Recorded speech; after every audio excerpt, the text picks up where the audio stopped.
Hey y'all, it's your girl Stephanie's Wrestling Color Podcast right here on YouTube. Make sure to thumbs up this video, subscribe, turn on notifications, follow me on Pinterest, Instagram, Twitter, keep up with me on the medias and the internets. And all of that information is in the bio or in the bar right here at the top.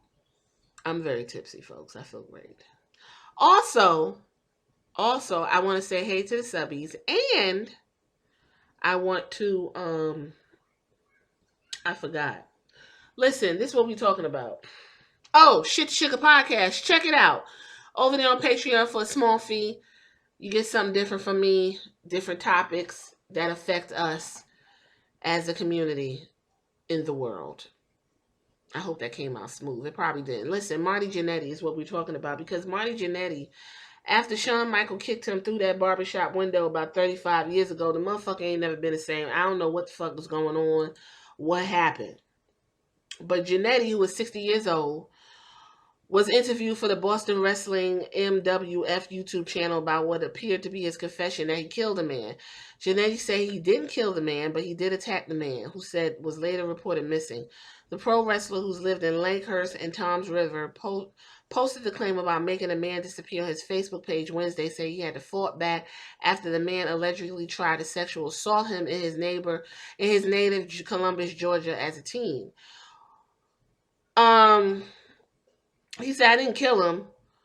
I said he disappeared. Jannetty said he jumped out the car after the man tried to fondle him. I won't lie, I was scared. I made my mind up that day nobody ever hurt me. He said he threw the man in the river, then found out the news that the man was missing. All I know is that the man, no other kids had to worry about him.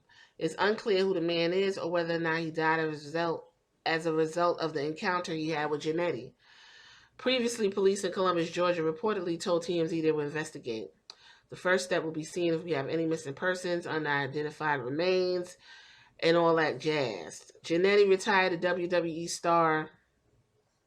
Jannetty and Shawn Michaels were formerly known as the Rockers. They were parted ways in the early 90s, and Jannetty became a WWF Intercontinental Champion and World Tag Team Champion. Jannetty has continued to make appearances in independent wrestling and recently was interviewed in the 2012 Star-Ledger documentary, The Bottom of the Rope Inside of Independent Wrestling. Okay, with that being said, let's go ahead and get into what he said. Now, from what I understand, he broke up with his girlfriend, and that triggered this. I never told anyone this. Now, he has a picture of his girlfriend. Okay? He got 3 pictures of his girlfriend on this post. And it says, I never told no one this, even my brother Gino, because Gino would have killed him, and I didn't want my brother gone. Hell, he only recently came home from Vietnam. I was 13 working at Victory Lane's bowling alley, buying weed from a fag that worked there, and he put his hands on me. He dragged me around the back of the building. You already know what he was going to try. That was the very first time I made a man disappear. He said I made a man disappear. So clearly he's confessing to doing something to make the man disappear. He goes on to say they never found him. They should have looked in the Chattahoochee River. But Winnie, the girl in the pics, I told y'all, I likes you so damn much. Probably my favorite. But I promised myself way back then nobody would ever hurt me again. That includes you. I loved you, but you hurt me with your fucking Jamaican jealousy. You can go on your own way. I don't need you. Okay, so he cut loose with some homophobia and a little bit of racism. And in the mix of all that, he somehow confessed to murdering a man that tried to fondle him because this woman did not want to fuck him no more. Listen. There was also a post about his daughter. It was some long post he wrote about his daughter. And it's like, okay, what's going on with him? How come no one's talking about that? But that's not what we're here for.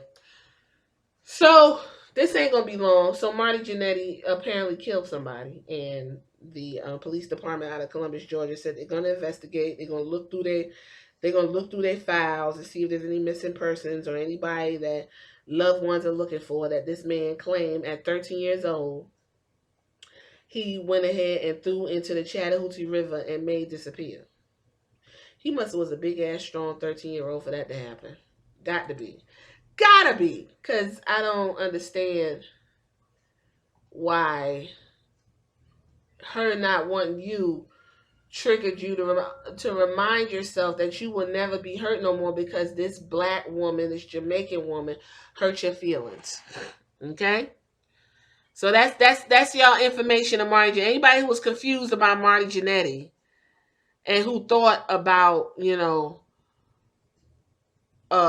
what he was up to, there you go. There's also something that happened with Jannetty, and this apparently happened in 2017. I didn't fucking know because I don't follow him.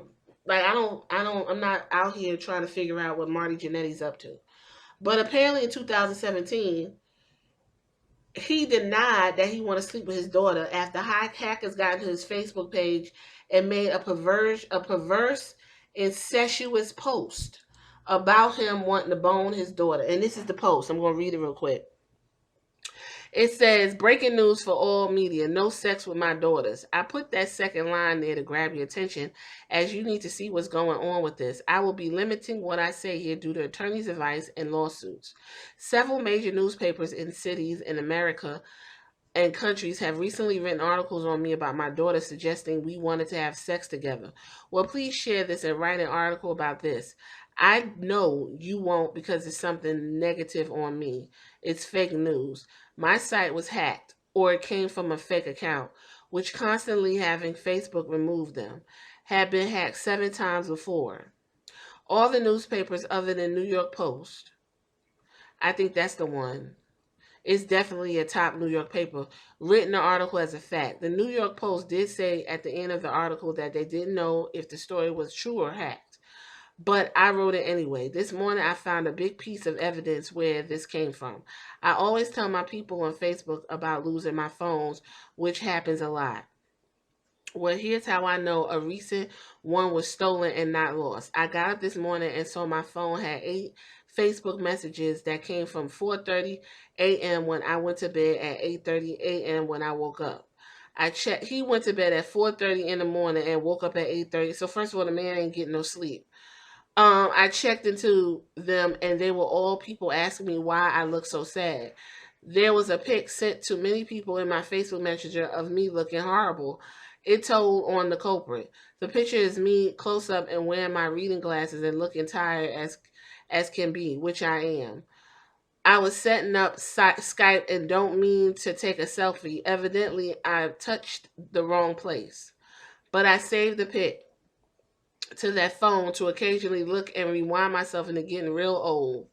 Point being, it was saved to the stolen phone, not Facebook, not my laptop, tablet, or computer, just that phone. And always leave on my Facebook, on my phone, so person was able to go through my Facebook account. The person just hates me. Why else would they do that crap to me? My biggest disappointment is that no one that saw it caught on, and I was obviously fake and at least asked me about whether I had taken it or was it was true, except for a few in my fan page. That's how I originally found out about it. It was 6 weeks old. I was keeping quiet about it as not to harm the investigation. But recently, some odd reason, newspapers are suddenly reporting that I'm trying to have sex with my daughter. But now you know all the real on this. Sorry, Bianca and Wendy, and you are getting dragged into my mess. I love you. So there's a listen. We'll stay tuned and see if Marty Jannetty actually killed a man back in the 80s when he was 12 years old and they tried to apparently rape him in the back of a bar. Okay? That's what that's about. But in the meantime, he had another run-in with the press where someone he claimed hacked his Facebook and said he wanted to bone his daughter. The hacker wrote was, if you loves me as much as I loves you, you will give your opinion. Just DNA. She's not my daughter. We both held out of sex because you don't do that. But now that we ain't from a guy's side, she's fucking hot, but she's been daughter. I want to, but can't get past that. Okay, and that's where he had to explain himself. Like, I don't know who these people are. So listen, I'm gonna end it right here. Y'all gonna have to keep up with this to see if he actually killed the man. Moral of the story: don't let your Jamaican jealousy get the best of you when dating a white man, because he's gonna bring that up and he's gonna hit you over the head with it because you don't want to fuck him no more. And that's gonna trigger him to remember some shit where he got hurt when he was 13, and now that you're hurting him, that's why this confession came out. Boom. Wrestling in Color podcast. See you on the next one, y'all. Tell me what you think in the comments. Deuces.